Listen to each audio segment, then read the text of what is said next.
સાથીઓ, અહીંયા બધાએ મારું સ્વાગત કર્યું,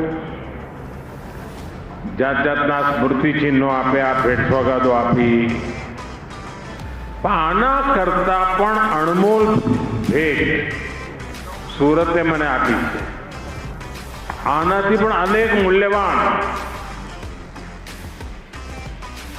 સુરતનો કચરો મને ભેટ આપ્યો છે. 1 લાખ લોકોએ 5 દિવસ સફાઈનું અભિયાન ચલાવ્યું.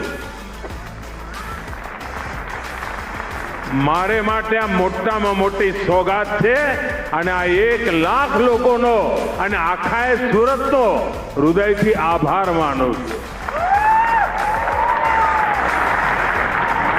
મુકંદર કેવો પ્રધાનમંત્રી છે, સ્વાગતમાં કચરો મળે એનો ગૌરવ કરી રહ્યો છે. કારણ મારે સ્વચ્છતા એને સંસ્કાર બનાવવાના છે. 1 લાખ લોકોનું જોડાવું એટલે સુરતના 1 લાખ પરિવારોનું જોડાવું. અને આ માત્ર સ્વચ્છતાનું અભિયાન નથી, આ એક પ્રકારે સ્વસ્થ ભવિષ્ય માટેનું સંસ્કાર પર્વ છે.